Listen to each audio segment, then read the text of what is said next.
Bab 43, Bab 2163, Kematian Raja Naga. Ardh raunganan. Raungan memekakkan telinga mengguncang langit saat Raja Naga meledak dengan amarah yang tak terkendali, melepaskan setiap ons kekuatannya. Tubuhnya, jiwanya, esensinya, didera penderitaan yang tak tertahankan, namun ia menolak untuk goyah. Matanya menyala dengan tekad yang tak kenal lelah saat ia menerjang maju, putus asa untuk mengejar Mokai. Namun sebelum ia bahkan bisa menutup jarak, sebuah bentuk emas cemerlang turun sekali lagi, menghantamnya dengan kekuatan yang tak terduga. Boom! Seluruh alam bergetar di bawah dampak dahsyat itu. Krak!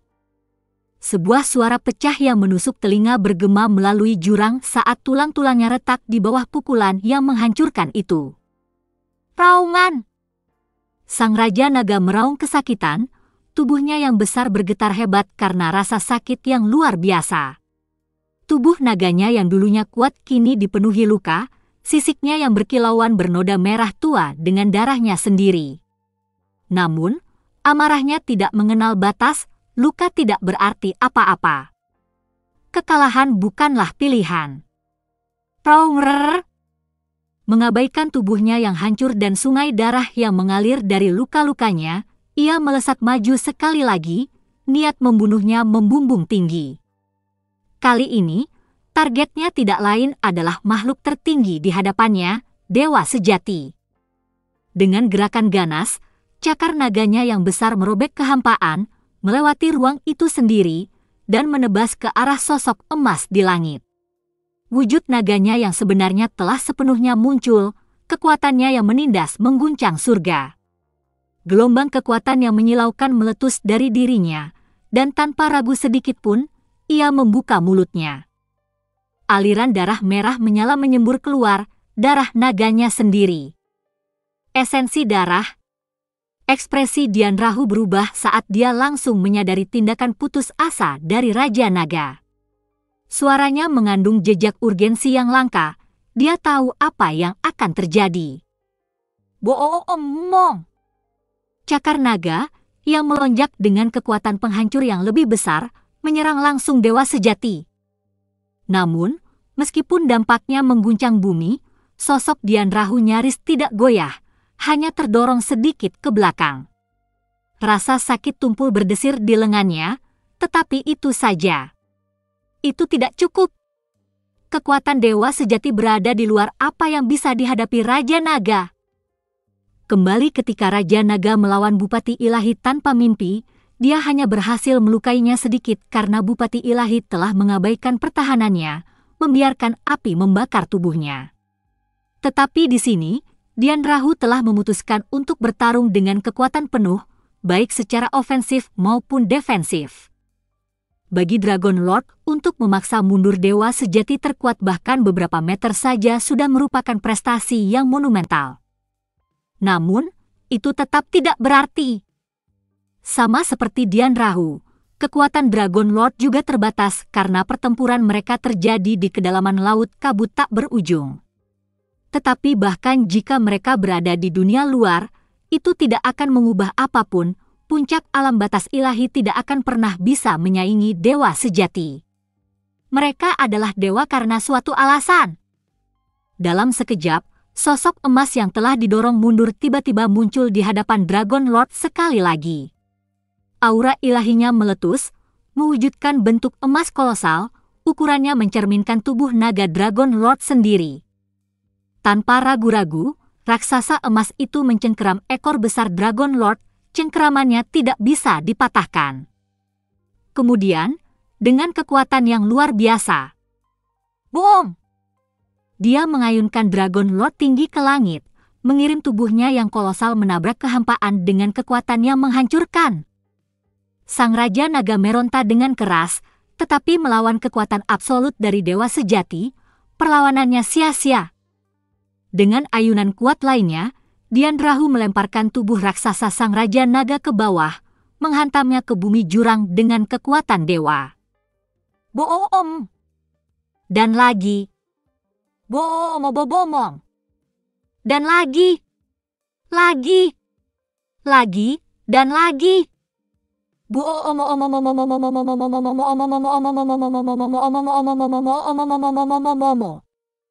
Serangan tanpa henti itu akhirnya berhenti saat Dian Rahu menyingkirkan tubuh sang Raja Naga yang hancur dan berlumuran darah, melemparkannya ke tanah jurang yang retak seperti sekam yang dibuang. Tatapan emasnya menyapu naga yang hancur itu, suaranya tidak mengandung kemarahan atau belas kasihan, hanya ketidakpedulian. Long Tianxuan, jika kau tidak berpihak pada Raja Kabut, hidupmu tidak akan berakhir di sini.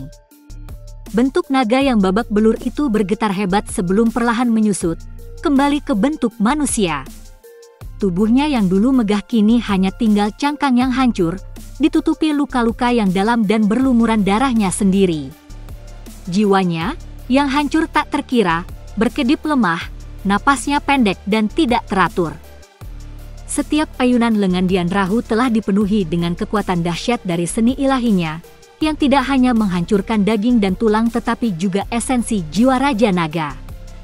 Sekarang, lebih dari 70% jiwanya telah musnah, dan tubuhnya hancur tak dapat dikenali, tidak dapat diperbaiki. Di sisi terjauh medan perang, binatang kilin yang menjulang tinggi, tubuhnya masih penuh retakan, akhirnya bergerak. Makhluk itu tetap tidak bergerak, menggunakan debu abis untuk perlahan-lahan memperbaiki wujudnya yang hancur. Namun, alih-alih menyerang dewa sejati, makhluk itu tiba-tiba berbalik dan melesat jauh ke jantung kabut tak berujung dengan kecepatan yang menyilaukan. Senyum tipis tersungging di bibir Dian Rahu saat dia melihat binatang besar itu melarikan diri. Dia tidak segera bergerak untuk mengejar, itu tidak perlu. Kabut tak berujung adalah wilayah yang tidak wajar di mana binatang abisal dari alam batas ilahi puncak hampir mustahil untuk dibunuh tanpa membayar harga yang selangit. Tubuh mereka terus-menerus menyerap energi abisal, beregenerasi dari luka apapun selama inti mereka tetap utuh. Bahkan dengan kekuatan dewa sejatinya, memusnahkan makhluk seperti itu sepenuhnya akan menjadi pertempuran yang berlarut-larut yang tidak diminatinya. Tapi penindasan, itu masalah yang sama sekali berbeda. Dian Rahu datang untuk satu tujuan, untuk merebut kembali Meng Jianyuan dan Shen Wei. Jika dia bisa membunuh Raja Kabut dalam prosesnya, itu lebih baik, tetapi dia tahu itu tidak mungkin. Raja Kabut adalah ahli tipu daya, hama oportunis yang berkembang dalam bayang-bayang ketidakpastian. Membunuh tikus yang licik itu lebih mudah diucapkan daripada dilakukan. Tanpa melirik kilin yang melarikan diri, Dian Rahu mengalihkan fokusnya kembali ke sosok babak belur yang tergeletak di tengah tanah yang hancur, Raja Naga, yang hidupnya kini tergantung pada seutas benang. Tidak ada keraguan dalam gerakannya. Gelombang cahaya ilahi membanjiri medan perang saat kekuatannya terkumpul, menerangi wilayah jurang dengan cahaya keemasan yang menindas. Udara berderak di bawah beban keilahiannya, membelokkan realitas itu sendiri. Kemudian, telapak tangan emas raksasa muncul tinggi di atas, perlahan turun dari langit. Meskipun gerakannya tampak tidak tergesa-gesa, ruang di bawahnya bergetar hebat, seolah-olah seluruh jurang akan runtuh di bawah kekuatan penghancur dari kekuatan dewa sejati. Serangan ini hanya memiliki satu target. Sang penguasa naga, yang tubuh dan jiwanya telah hancur tak dapat dikenali lagi, tergeletak tak bergerak di tanah yang hancur di bawahnya. Ini bukan sekadar eksekusi. Ini adalah pemusnahan ilahi. Long Tianxuan, penguasa naga dari klan naga leluhur. Atas kejahatanmu mengkhianati Raja Abisal, yang telah menganugerahkan rahmat dan belas kasihan kepada dunia abisal, hukumanmu adalah kematian. Saat kata-kata terakhir Dian Rahu bergema di jurang, telapak tangan emas raksasa di atas melonjak ke bawah, berakselerasi dengan kekuatan ilahi. Struktur jurang hancur menjadi ketiadaan. Tanah di bawahnya hancur lebur, dilahap oleh kekuatan murka dewa sejati. Bahkan tubuh naga perkasa itu, yang dulunya tidak dapat dihancurkan, hancur menjadi reruntuhan yang hancur berkeping-keping, sekumpulan tulang yang hancur dan daging yang hancur berkeping-keping. Yang menjadi tidak lebih dari sisa-sisa dirinya yang dulu. Jauh di sana, jauh di dalam kabut tak berujung, erangan samar yang hampir tak terdengar keluar dari bibir Yunce. Sensasi aneh dan hampa menyapu dirinya. Pada saat itu, jejak budak yang telah ia tempatkan pada Long Tianxuan berkedip, lalu menghilang. Penguasa naga telah pergi. Mati. Mati, tanpa kesempatan untuk menjelaskan tindakannya. Mati, tanpa satu kesempatan pun untuk membuktikan ketidakbersalahannya. Mati, dengan kebencian di hatinya terhadap orang yang telah menjatuhkannya. Mati, dengan kebencian terhadap tuannya. Mati, dengan kebencian terhadap dirinya sendiri, atas setiap pilihan, setiap kesalahan, setiap penyesalan yang telah membawanya ke akhir ini. Jika ia tidak pernah mengambil darah Long 11, semua ini tidak akan terjadi. Ia tidak akan pernah menjadi budak Yunce. Ia tidak akan pernah dipaksa untuk tunduk. Ia tidak akan pernah menemui akhir yang menyedihkan seperti itu. Sekarang, bahkan nasib klan naga leluhur pun diselimuti ketidakpastian, berada di ambang kegelapan. Dan semua itu karena dirinya sendiri. Ia telah mati dengan kebencian. Dor. Tanpa jejak aura kehidupan penguasa naga yang tersisa, Dian Rahu mengalihkan pandangannya ke jurang yang jauh. Tanpa ragu, ia melesat maju, mengejar binatang abisal kilin yang melarikan diri. Meskipun tidak memiliki aura kehidupan yang jelas untuk dilacak, tubuhnya yang besar, terbentuk dari debu abis yang besar dan padat, menjadikannya sasaran empuk. Sosok emas dewa sejati menghilang ke kedalaman laut kabut tak berujung, kehadirannya memudar seperti matahari yang ditelan oleh malam abadi. Namun, tepat saat sosoknya menghilang, sesuatu berubah. Debu abis yang tertinggal di reruntuhan bergetar, seolah menanggapi panggilan yang tak terlihat. Sebuah kekuatan aneh berdenyut melalui medan perang yang sunyi, menyebabkan debu bergolak hebat. Kemudian, dengan aliran yang aneh dan tidak wajar, ia mulai mengalir deras ke arah sisa-sisa daging, darah, dan tulang yang hancur. Jauh di dalam jurang, Yunce maju dengan kecepatan penuh, berlari menuju tempat di mana ia pernah tinggal bersama Xia Qingyue dan Long 11. Kegelapan yang menindas di sekelilingnya bergejolak dengan energi yang gelisah, udara dipenuhi dengan kehadiran makhluk-makhluk jurang yang tak terhitung jumlahnya. Di sini wilayah itu, binatang buas dari alam batas ilahi berkeliaran dengan bebas. Meskipun sebagian besar dari mereka masih dalam tahap awal alam itu, jumlah mereka yang banyak saja sudah membuat mereka menjadi ancaman. Namun Yunce hampir tidak mempedulikan mereka. Tujuannya adalah untuk masuk lebih dalam lagi, ke titik di mana Dian Rahu tidak akan dapat dengan mudah menyelamatkannya. Saat ia maju, gerakannya menjadi semakin tepat, tubuhnya berkelok-kelok melalui bayangan seperti hantu.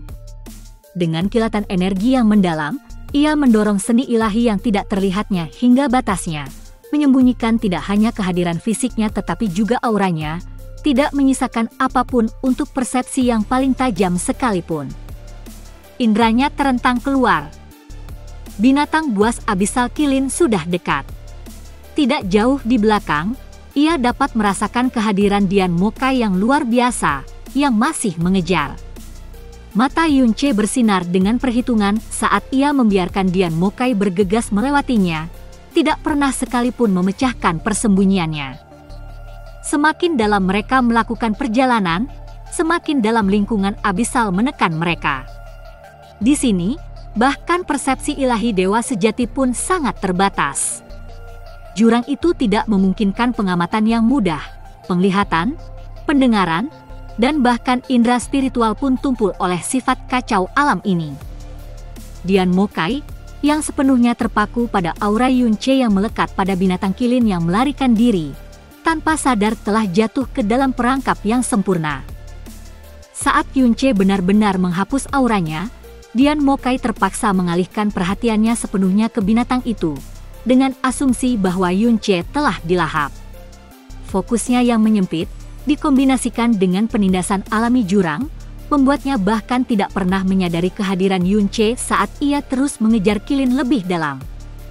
Lebih dalam. Lebih dalam dari yang pernah Yunche lalui. Keheningan yang menyesakkan mengikuti kepergian Dian Mokai. Yunche mengembuskan napas pelan, merasakan gelombang kelegaan menerpanya. Namun, itu hanya berlangsung sesaat. Indra ilahinya bergetar hebat. Jiwanya menjerit memberi peringatan. Rasa teror murni dan tak tersaring menghantamnya seperti gelombang pasang. Dian Rahu. Dewa sejati terkuat tengah menuju langsung ke arahnya. Untuk sepersekian detik, pikiran Yunche kosong. Ia berhasil menyesatkan Dian Mokai, tetapi karena tergesa-gesa, ia mengabaikan satu detail penting. Ia lupa mengarahkan kembali jalur pelarian binatang Abyssal Qilin. Dan sekarang, Dian Rahu mengikuti jejak itu, langsung ke tempat Yunche bersembunyi. Dengan binatang Abyssal Qilin yang langsung menuju lokasinya, Dian Rahu telah mengunci kehadirannya, dan sebagai tambahan, akan datang ke sini juga. Meskipun Yunche dapat bergerak tanpa hambatan melalui laut kabut tak berujung, menggunakan kekuatannya yang lain akan segera mengungkap lokasinya. Ia tidak mampu melakukan itu, tidak ketika ia telah berusaha keras untuk melakukan penculikannya sendiri. Ia telah melangkah terlalu jauh untuk membiarkan semuanya berantakan sekarang. Apa yang akan kau lakukan sekarang, Yunche? Suara lembut dan halus bergema di dalam jiwanya. Li Suo. Energi cahaya mendalamnya mengalir melalui tubuhnya yang babak belur, menyembuhkan luka-lukanya bahkan saat kekhawatiran menyelimuti kata-katanya. Pikiran Yunche berdenyut, pikiran-pikiran kacau saling bertabrakan, terjalin dalam upaya putus asa untuk membentuk sebuah rencana. Namun, setiap skenario, setiap tindakan balasan, tidak ada yang berarti. Karena dalam menghadapi kekuatan absolut, semua skema dan strategi tidak ada artinya. Pasti ada sesuatu. Pasti ada sesuatu. Jiwanya meraung menantang saat dia merasakan kehadiran ilahi Dian Rahu mendekat dengan kecepatan yang mengkhawatirkan. Bebannya yang sangat berat itu mencekik, kekuatan penghancur yang mengancam untuk menghapus harapan untuk melarikan diri. Lalu, perasaan ini. Sensasi aneh tiba-tiba berkelebat melalui indera mendalam Yunche, menyebabkan tubuhnya menegang. Kepalanya menoleh ke arah tertentu, ke arah sumber kehadiran yang menakutkan dan tak dikenal itu. Dan kemudian, perlahan, bibirnya melengkung membentuk senyum kejam dan penuh pengertian. Li Suo tergagap, sejenak bingung oleh reaksinya yang tiba-tiba. Dia merasakan kepanikannya yang semakin meningkat, pencariannya yang panik untuk sebuah solusi. Tetapi sekarang, melihat ekspresi itu, dia tahu. Yunche telah memikirkan sesuatu. Sesuatu yang kejam. Sesuatu yang berbahaya. Sejak dia terbangun, semakin banyak Li Suo berinteraksi dengan Yunche, semakin dia mulai memahaminya. Pikirannya seperti labirin perhitungan yang tak berujung, pikirannya tak terduga bahkan bagi seseorang seperti dia. Dia sembrono, namun sangat tepat, kacau, namun selalu terkendali. Dan yang terpenting, dia adalah seseorang yang selalu punya rencana. Senyum di bibirnya menegaskan hal itu. Dia tahu. Dia punya rencana. Boom! Sebuah ledakan dahsyat merobek kabut tak berujung, mengguncang jurang terdalam. Akhirnya, dewa sejati telah tiba. Di sini, di kedalaman kabut tak berujung yang belum dipetakan, di mana bahkan praktisi mendalam terkuat pun tidak berani melangkah, sosok emas turun seperti penghakiman ilahi. Kehadirannya sendiri mendistorsi dunia di sekitarnya, aura ilahinya merobek kegelapan jurang yang menindas. Dian Rahu telah mengunci mangsanya. Raunger! Raungan purba yang memekakkan telinga menghancurkan jurang saat binatang abisal Kilin membalas dengan kekuatan penuh. Cakar kolosalnya, yang diberdayakan oleh jurang itu sendiri, merobek ruang dan menghantam Dian Rahu, membawa kekuatan yang cukup untuk menghancurkan seluruh alam bintang menjadi debu. Bahkan di sini, di mana energi yang mendalam ditekan dengan kuat, kekuatan binatang itu tetap mengerikan. Boom! Benturan itu membuat Dian Rahu terhuyung mundur beberapa meter, pemandangan yang hampir tak terpikirkan. Namun, tidak ada setetes darah pun yang tertumpah. Dewa sejati adalah dewa sejati. Bahkan di jangkauan terdalam laut kabut tak berujung, di mana realitas itu sendiri goyah, supremasinya tetap mutlak. Raungrer! Binatang abisal Kilin meraung lagi, tubuhnya yang hampir sepenuhnya beregenerasi menjulang tinggi seperti benteng kekuatan abisal. Namun, bahkan dalam bentuk puncaknya, bahkan dengan kekuatan jurang yang mengalir deras melalui nadinya, itu masih belum sebanding dengan entitas ilahi yang berdiri di hadapannya. Namun, Dian Rahu nyaris tidak menyadari kehadirannya. Mata emasnya memancarkan cahaya ilahi yang menindas, menembus jurang saat suaranya bergema seperti guntur yang menggelegar. HMPH, Raja Kabut, aku tahu kau di sini. Kata-katanya tidak mengandung ketidakpastian, hanya otoritas yang tak terbantahkan. Keluarlah. Sebuah tuntutan. Sebuah dekrit. Kekosongan itu tetap diam. Tidak ada gerakan. Tidak ada respons. Hanya keheningan yang menyesakan dari kabut tak berujung. Dian Rahu tidak bergerak. Aura ilahinya tetap tak tergoyahkan, ekspresinya tidak terbaca saat tatapan tajamnya menunggu. Dan menunggu. Namun tetap saja, tidak ada yang menjawab. Pengecut! Raungan marah mengguncang jurang saat kesabaran Dian Rahu akhirnya habis. Rasa frustrasinya bukan hanya berasal dari ketidakhadiran Raja Kabut yang terus-menerus, tetapi juga dari sesuatu yang bahkan lebih menyebalkan. Penatuannya. Dia masih bisa merasakannya, aura Dian Mokai, yang semakin dalam dan dalam ke kabut tak berujung. Si bodoh itu. Dian Rahu bergumam, mata emasnya menyipit. Untuk sesaat, dia memfokuskan indera keilahiannya, meregangkannya hingga batasnya, mencoba memahami lokasi pasti dari penatuannya. Namun, di jurang ini, di mana bahkan hukum langit dan bumi menjadi kacau, semakin dalam seseorang masuk, semakin kehadiran mereka ditelan bulat-bulat. Dan kemudian, hilang. Aura Dian Mokai lenyap sepenuhnya dari persepsi keilahiannya. Dia telah melewati ambang batas, titik yang tidak bisa kembali. Kedalaman ekstrim laut kabut tak berujung. Tempat di mana bahkan dewa sejati pun tidak dapat menjamin kelangsungan hidup. Cih! Dian Rahu mendecak lidahnya, tetapi tidak ada lagi yang bisa dia lakukan. Jika Dian Mokai sudah sejauh itu, maka bahkan dia tidak akan dapat menemukannya, apalagi menyelamatkannya. Jurang itu akan memuntahkannya kembali, atau melahapnya bulat-bulat. Perhatiannya teralih. Dia menyapu pandangannya ke medan perang sekali lagi, mencari tanda-tanda Raja Kabut. Tidak ada.